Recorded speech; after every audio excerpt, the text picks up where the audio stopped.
Welcome to Timsy Naked Tarot, Aries. Don't worry, Timsy's not naked. The tarot cards are. By which I mean, I try to strip out as much of the astrology as I can. That being said, we are doing a reading for Aries, and we will be doing another energy coming in from that deck of cards there. We're going to be doing a read off your Seven of Swords, which you had in the weekly All Signs energy. Seven of Swords is known as the card of the thief. Perhaps they took something from you, perhaps you took something from them. It's also a card of being overwhelmed, being doubtful,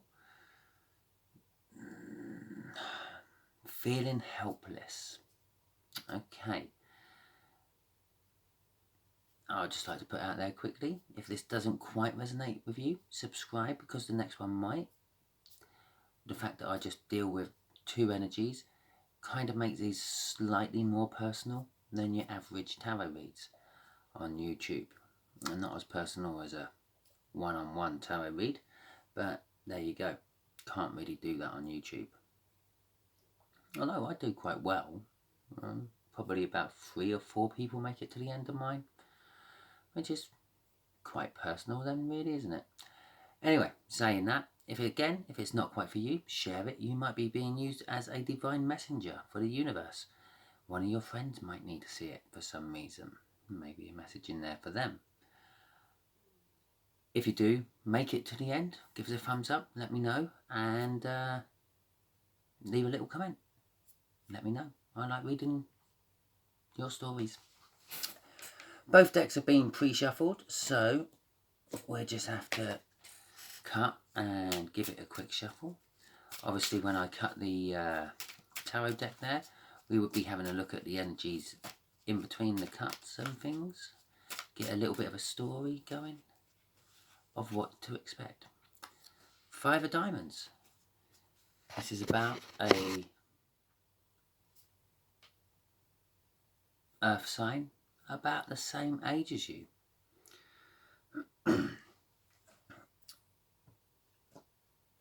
So, oh yeah, we had death and restart at the bottom before the cut. We got the 4 of Pentacles after the cut.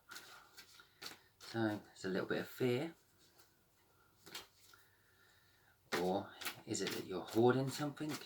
4 of Pentacles is also a hoarder's card. Perhaps you've finally paid off those credit cards and you've now got yourself into a bit of material balance, because that's also what the 4 of Pentacles means. Oh, okay, this is the shuffle.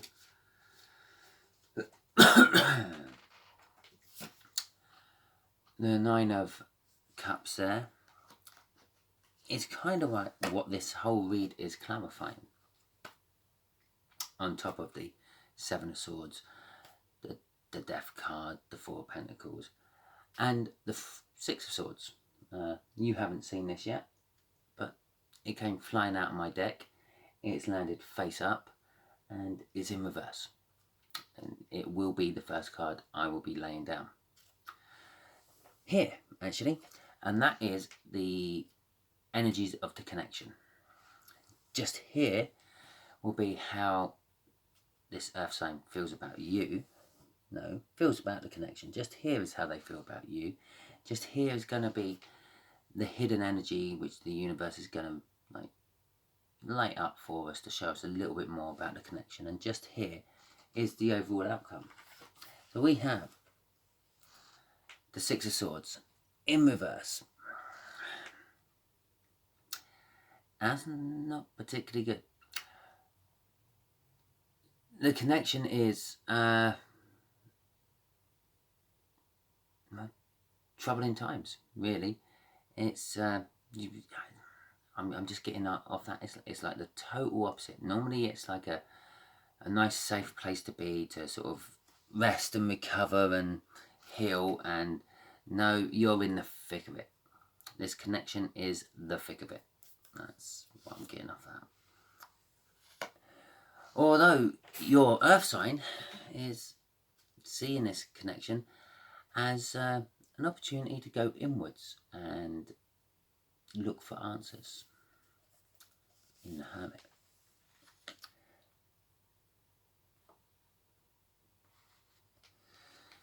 And they see you, Aries, as someone they are wishing for. Or manifesting back, possibly.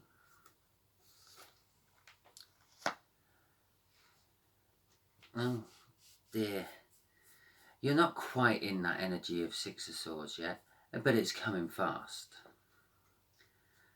Although you may get a victory from it, one way or another. Which will result in really good, happy times, basically. And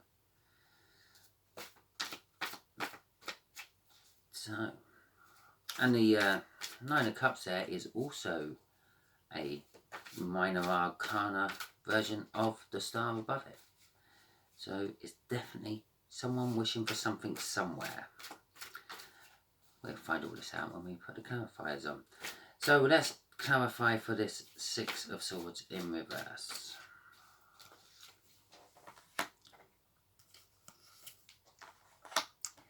Oh, okay, right. So the connection, Six of Swords in reverse, is no longer a safe harbour. A message has come in, a rather direct, pointed message, which is cutting out all the frills and spills, and that's it, the message. It's created a load of drama. I'm feeling a little bit, especially as this has got a little bit of Seven of Swords energy in it from the Sunday read I done yesterday. It's because of spying. One or the other of you has been checking up and has found something out, which has, well, kind of put you at a loss, put them at a loss, or disappointment. So again, a little bit of the Seven of Swords coming in there as well. And the Five of Swords is a self-sabotaging energy. This situation was good. It was a nice safe harbour. It was all happy and calm seas, and then someone went and stirred it all up. They rocked the boat. I'd like to know where they got that notion. I feel, I'm not saying I feel actually, it's because the Lovers card was at the bottom. But I feel that this is actually some sort of rather deep soulmate connection. Possibly a twin flame. Which is kind of unusual. I try to avoid these reads as much as I can, but I am feeling that of this. It's I feel, actually, I'm just going to come out with it, Aries.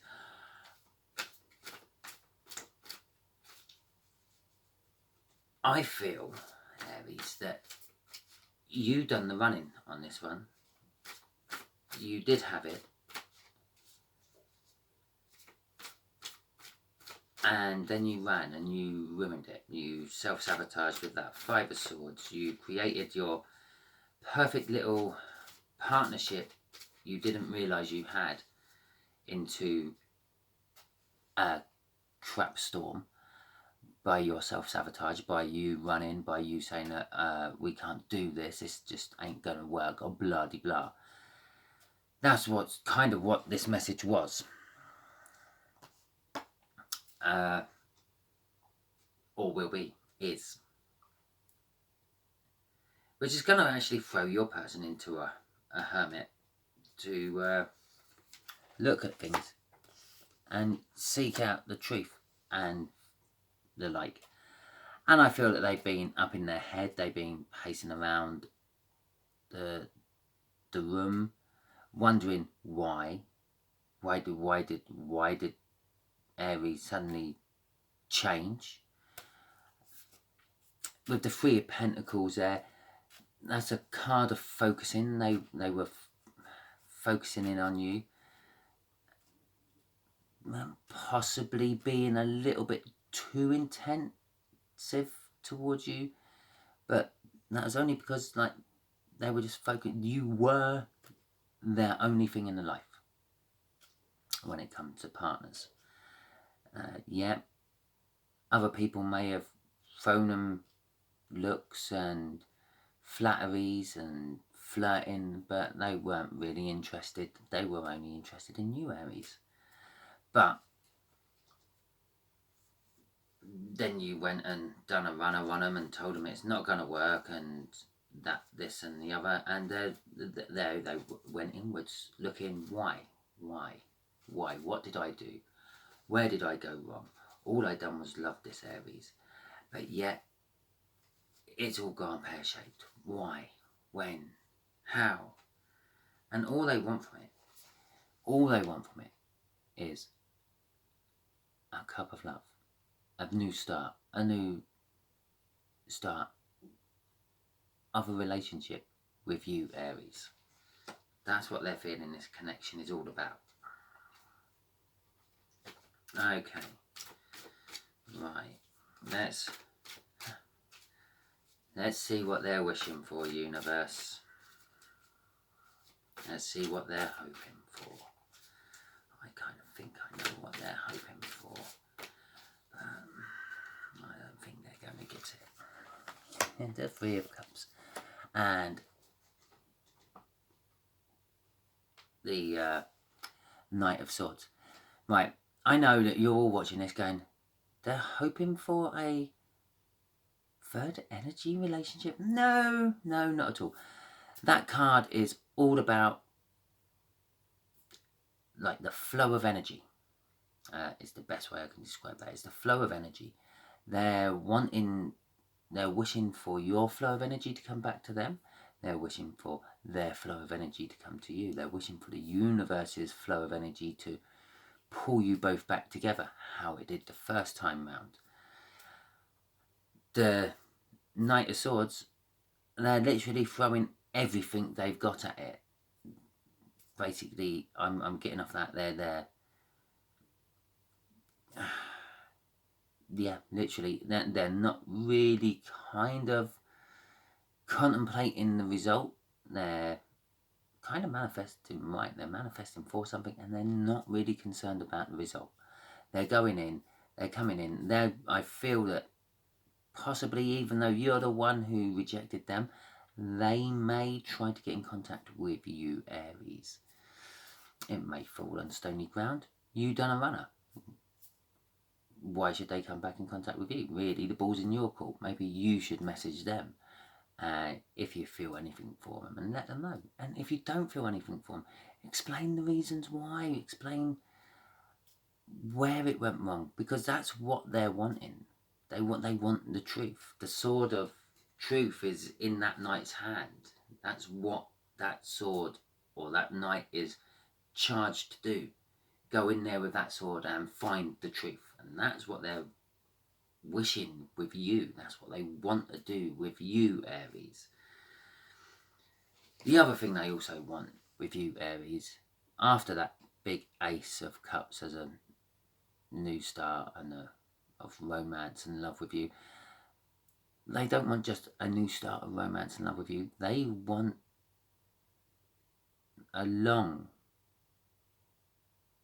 romance and love with you, right up until the end of their lives. They want to be sitting on a park bench with you when you're both 60, 70, 80, telling every random passerby how you two got back together, how you got together in the first place. They want long life and to be just your one and only soul partner through the rest of this cycle of life. But yet, you felt that love from them and you done a bunk. Well, okay then. Right, let's see what this Chariot's about. I believe this exit from the safe harbour is actually going to cause a lot of movement. from both sides, because that is a card of movement, and it's actually going to cause victory over this connection. It's like you're both being in a bit of a stalemate. You're not wanting to come to them because you feel like an idiot, because as soon as you told them to get lost, or you ghosted them, or however, you suddenly realise that that's actually the person you want to spend the rest of your life with, and now you feel stupid about going back and apologising and asking for them to come back, and they're feeling exactly the same. So you need to get your strength up and create balance in the connection. You have to go and offer them a message.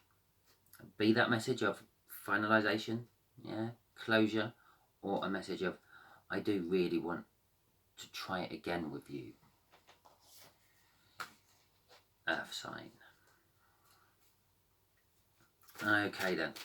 Sunshine and happiness. Let's see what this sun is all about then. The overall outcome. I feel that through their hermiting, they've got to the point where they're actually quite happy. They've accepted the fact that you've ghosted them, even though they are still wishing for you to come back.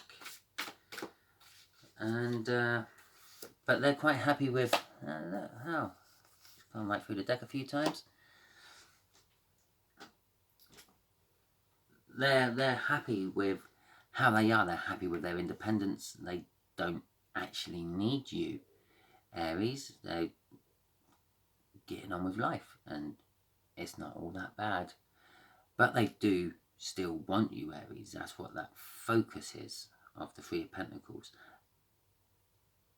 Love with you, Aries. And they're in the Hangman position.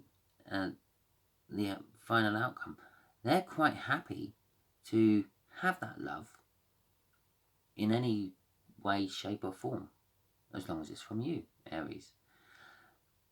They've looked at it. They've been in the Hermit.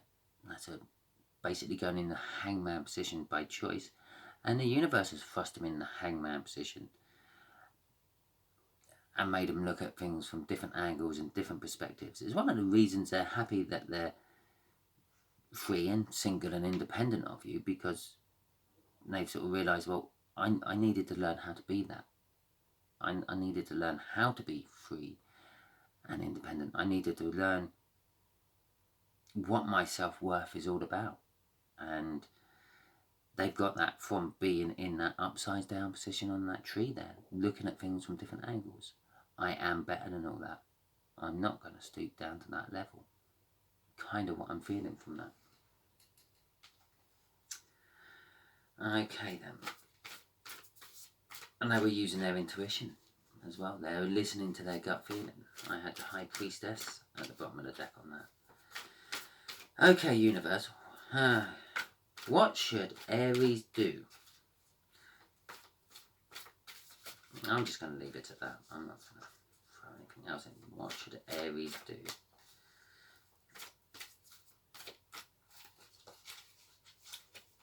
Aries. Okay.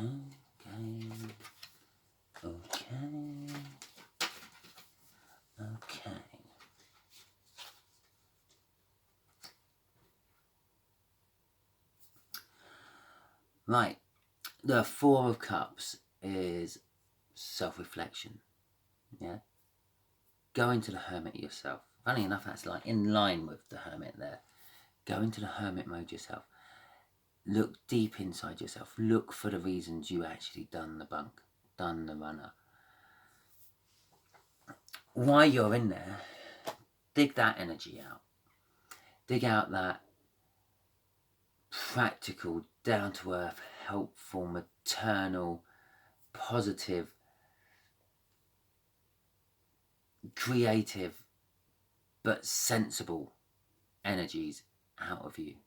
Because they're all in us. They're in us all.